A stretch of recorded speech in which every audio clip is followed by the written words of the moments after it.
Hasn't been a whole lot that we really needed to review or cover. I think you guys all have the method down. The BTX method is a very systematic way of looking at the markets, using some quantifiable means to identify when to get in, when to get out. So pretty much the same thing every day, right? So, but today I do have a recap because the previous few days of this month just haven't had anything for us. You know, Monday, Tuesday, Wednesday, it was just holding pattern with no real tradable opportunities. Yesterday, though, was a great one to go back through. So I wanted to take a moment to go ahead and recap what we saw yesterday, and then move into what we're looking at for today. So anyway, let's jump into it. It was one of those days where, and we haven't had this in a while. I mentioned that last Friday when I did the February recap, that we haven't had any trades that just took off and ran and went that full 3-to-1 risk to reward.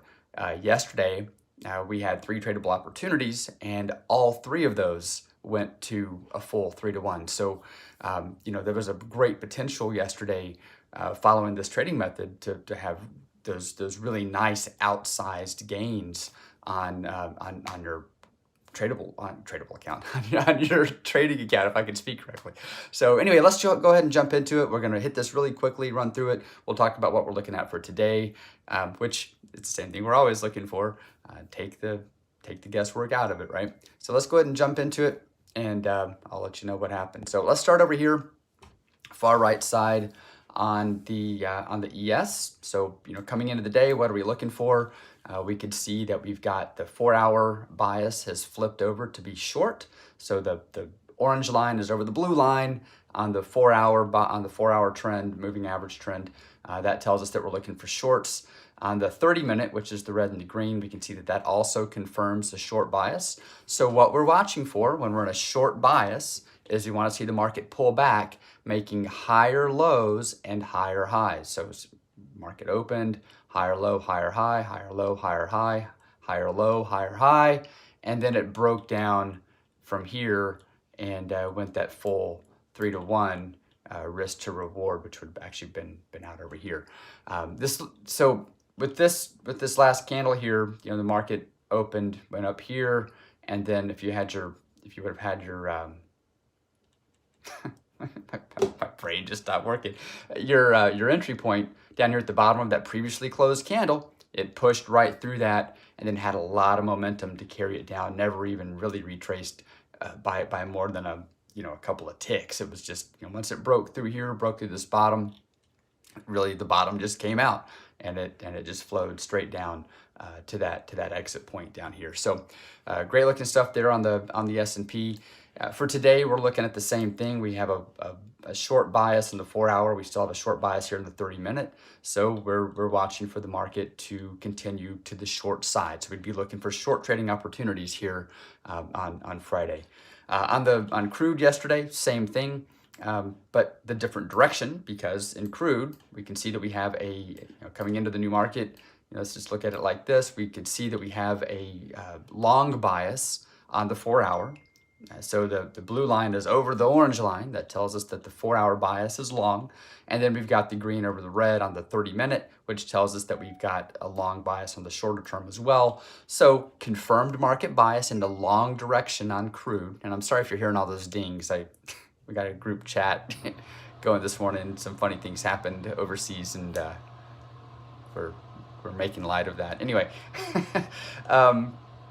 what was I talking about? Oh yeah, 4-hour bias is long, 30-minute bias is long. So we've got a confirmed market bias to the long side.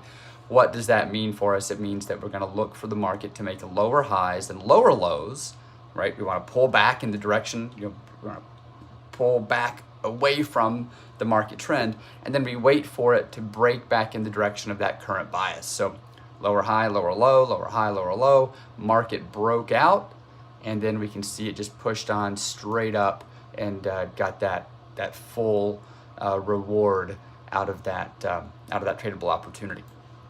Today, it's continuing on up. Crude is on a tear and continues to be on a tear.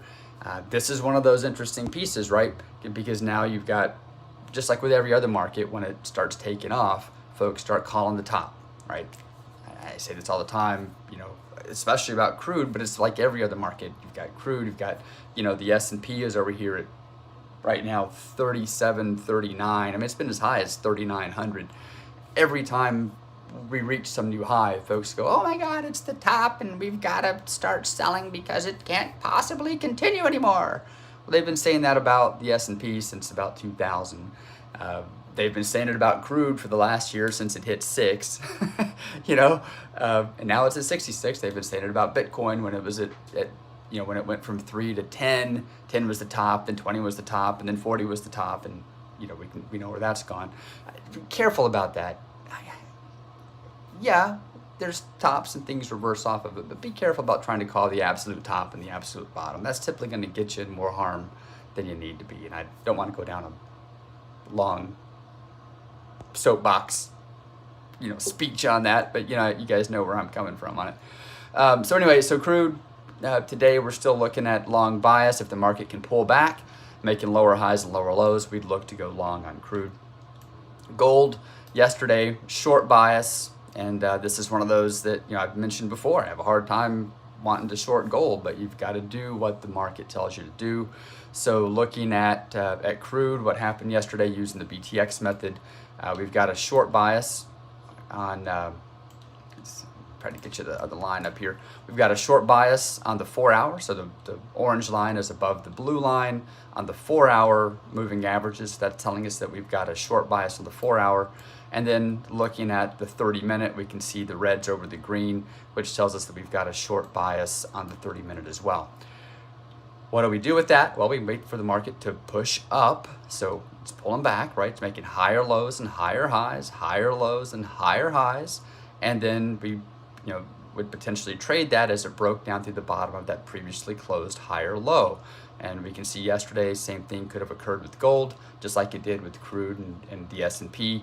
Break down through the bottom of that previously closed higher low, and then it just had some great momentum, tumbled down, and you can see where it would have potentially taken you out down here for that full 3-to-1 risk to reward on that. So, and same exact process today. Take the guesswork out of it. Just look for what's actually happening in the marketplace and trade that. This is systemized trading. It's so, you have these times where you get these great windfalls. You have times when you kind of break even. You have times when you lose. Just like any other trading method, but because it's systemized, you don't have to spend as much time looking at the market or staring at charts. You can literally check this at the top of the hour and the bottom of the hour every 30 minutes and see what your next decision point should be. So anyway, there you have it.